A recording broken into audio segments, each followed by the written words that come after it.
Hey guys, Michael Keogh here from Team Keogh at Remax, and I am here with my go-to home inspectors. I've got Erich Kelter from Above Grade Home Inspections and Mark Dellamattia from the Inspection Professionals. So let's dive right in, guys. Home inspectors over the years have got a little bit of a bad rap. When inspections first started, everybody and their brother, it seemed as though, was doing home inspections. So how has the credibility increased over the years for you guys? Well, there is legislation that has been passed, Mike, and we are looking to license home inspectors in Ontario now, so that's a really good thing. So what that's going to hopefully help do is try to mitigate some of the part-timers or some of the folks that might have got into the business that really didn't have a vested interest in that business. So with licensing coming up now, hopefully that's going to take care of some of those issues and hopefully focus more on providing people with the services that they need from professionals. That's awesome. Anything you want to add to that, Mark? Yeah, I mean, legislation should pass by the end of 2019. That's what they're telling us, depending on the government's decisions, I guess. But yeah, with an unregulated industry right now, that's exactly what's happened over the last 10 years, 10, 12 years, I guess. People have just purchased a business card and said, I'm a home inspector. and that's what happens. So the ones that have went to school and are educated on it have gotten a bad rap tied in with them. So, and that's probably the reason why people are complaining about home inspectors. They're not using qualified people. You know, you don't go to a doctor that doesn't have his degree, right? You don't go some back alley and find yourself a doctor. Anyway, why should you have a home inspection? Well, you know what? Your home is probably your largest purchase of a family's going forward, and if you don't have a professional take a look at what your largest purchase is, you're going in blind at the end of the day. You want to look for major issues and go from there. It's not necessarily, Mike, about finding a perfect house. I think you've probably heard me say this a million times that the numerous home inspections we've gone to over the years, there's no such thing as a perfect house. They all have issues. So the main thing about your home inspection is looking at the major components of the house and not getting excited about minor things that shouldn't affect your decision to purchase that house. So it's about making an informed decision, not necessarily finding a perfect home, but getting that information you need so you can know what you're getting into. So it's got to be strong to have get an unbiased professional opinion into a property, right? So buying and selling a house is so emotional, and you get wrapped up in that. So to have someone completely detached from the transaction obviously has to have some credibility, which having home inspections done on the property really does help that. So pre-listing, pre-listing inspections, is that something that you guys offer? Is that something you think should be done? Yeah. Prior to listing a house? That is something that Mark and I, we both offer that service. Not really very popular, but it's something to think about from a selling standpoint. A buyer's going to probably bring their own inspector in anyways. So what Mark and I have seen over the years is when we're working for buyers, is we come across problems. And you could probably shed a little bit of light on this too, Mike, because when problems occur, sometimes everything kind of sort of explodes, right? Yeah. And people start getting excited and things start getting tense and that sort of thing. So why not attack the issues ahead of time, bring somebody in ahead of time before you get that property listed, so you can avoid those negotiating stumbling blocks in the first place, and then have a smoother transaction. What do you think, Mark? Yeah, absolutely. So the northern area is a little different than, for instance, downtown Toronto. Downtown Toronto, they actually say that about 30% of the homes are being pre-inspected before listings, and it's because, quite honestly, a lot of the agents down there have figured out that if they get ahead of the problems will be solved prior to. They'll avoid negotiations and they'll go forward from there. So proactive. Proactive. Yeah. Problems will come up sooner or later, whether it's before, during the inspection, or after. And we don't want it to happen after, because then there's going to be uncomfortable agents, stress with everybody. Yep. This here relieves all that in one shot. It's really a crazy time. Right? It just lays everything out on the table ahead of time. Right? Yeah. And that way, like you said, Mike, it's about being proactive, and that usually works a lot better, I find. Super. What's the most common problem that you guys find when you're doing a home inspection? How many that you've done? Is there something that stands out the most that there's a couple things. to be? There'd be water. There's typical ones. Yeah, there's all the small typical ones, I guess, that GFIs, double taps in electrical panels, loose toilets, and outlet covers. We said that together. These are all common things that most houses or most homeowners and most homes are going to experience these types of things at some point, right?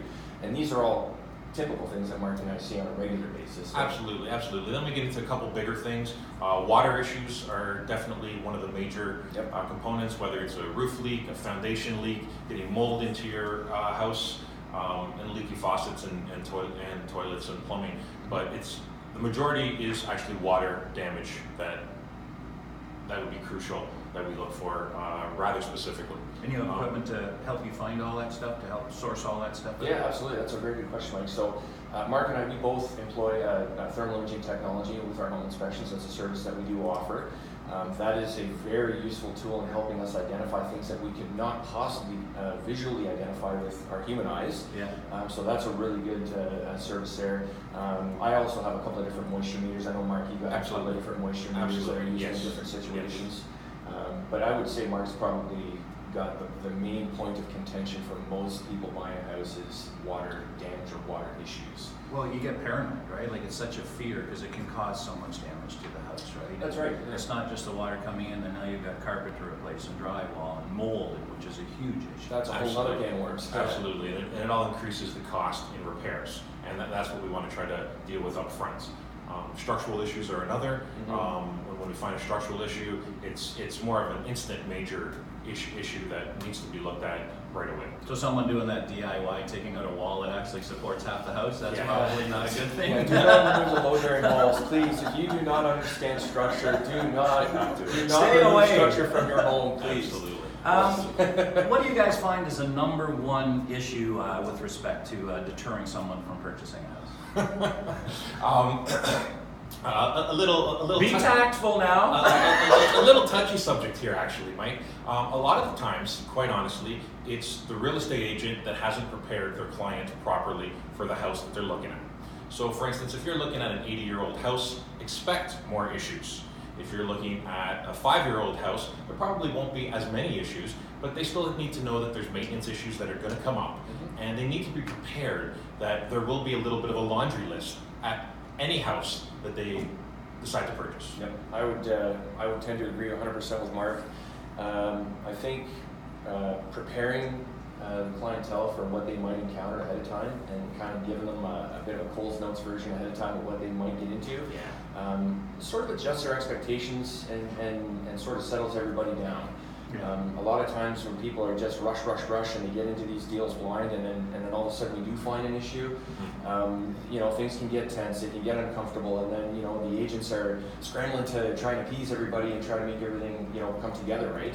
Because at the end of the day, we want to make sure that people are looked after and that things get done correctly, but sometimes there's stumbling blocks that can happen along the way. Well, forewarned is forearmed, obviously, right? And people need to understand that home inspectors are not here to break a deal or to wreck a deal or to not have people buy the house.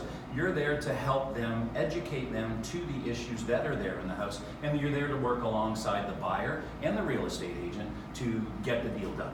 Absolutely. Right? Whatever it takes as far as negotiations and things like that, you're here to support the transaction as opposed to, here I'm the guy that's going to screw everything up. So and I think that's kind of been happening in the past, that they think, the home inspector is just... I think a lot of people might be right. They kind of get this idea that, a home inspector is going to go in there and just tear the place apart to shreds and nitpick everything to death. And that's not really what we're there to do. The main thing is we're looking at for big hitters that would seriously affect somebody's decision to purchase a home or to be able to live there safely.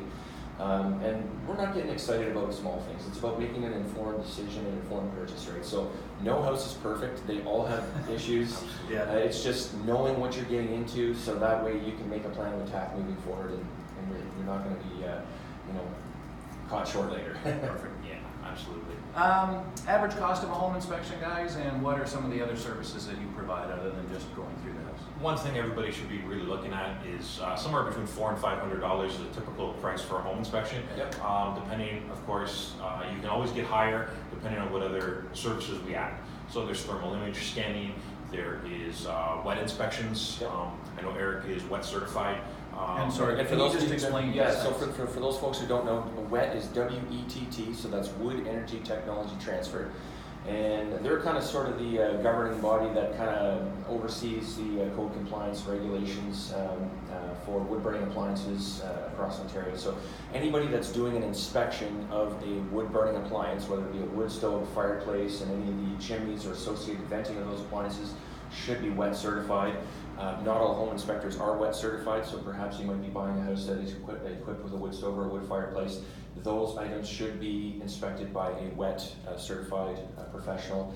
And that is actually above and beyond the scope of work for a regular home inspection. So that's one thing we should definitely throw out there is those two inspections have their own scopes and standards of practice. And even though they can be performed at the same time in unison together, they do have their own different avenues that need to be adhered to. Yeah. So cool. Mm-hmm.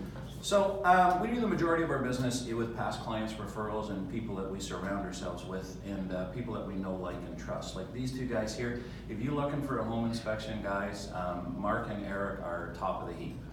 Know, like, and trust. I'm sure that if you have any questions, you can reach out to them and text them or call them. We'll put all their information down below, guys. It's been a pleasure. This has been a lot of fun. This is our first one. So is there any story or something that you have that kind of will leave us with a little bit of a laugh or kind of an aha from, where you've saved a client a ton of money or something like that? We'll get to that. I know Eric's got a great story for that right up front. Just Eric and I have known each other for about 13 years. Okay. We've both been in the business for that long, and we've worked together, shared business back and forth. We're not those type of hoarders that we just want all the business. We have no problem in sharing back and forth. Well, actually, to speak to that, because I'll call one of them and they're busy, so I call the other one, or they'll say call Eric or call Mark. So it's really good to have like-minded people working on your side. So it's pretty cool. Absolutely. So I think one story that kind of comes to mind, Mike, is I actually got a couple there. There was one job we did there probably about a year and a half, maybe 2 years ago, where I was just finishing up the inspection. One of the last things I like to do for my home inspections is I look inside the attic. So that's one of the last components that I have a look at. And inside, we discovered some vermiculite inside this attic. And I guess the tune of the remediation of that job was somewhere around $15,000, I think, right? Yeah. So just a little bit of food for thought for some people. A lot of people, they hear all these negative experiences about home inspections and home inspectors not catching things and all that sort of thing. But at the end of the day, if you spend $400 or $500 to find out about just that one particular. Well, and that one we had an energy audit. There was an energy audit done on the house as well. So the person that did that work never put their head up in the attic because there was vermiculite in there, right? Yeah, so yeah. You can't go by what other people say, and so there's a case right there that a $400, $500 investment by the buyer saved them probably $15,000 or whatever. It was a substantial savings. Just for that one particular defect there. So I think the one other thing that I'll kind of leave things off on is don't get excited when we talk about mice. How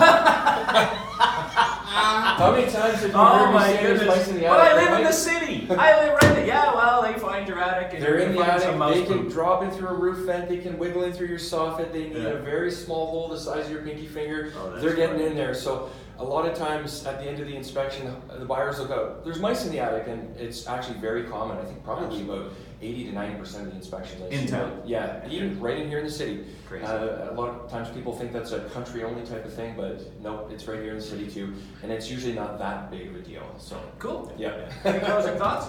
Just one added story, if I can, real quick.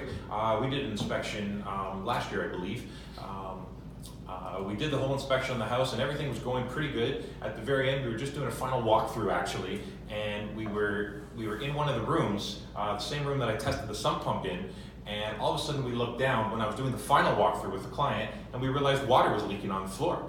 And we were just like, what's going on over here? And it allowed us to move some shelving because we saw it dripping out from underneath the shelf.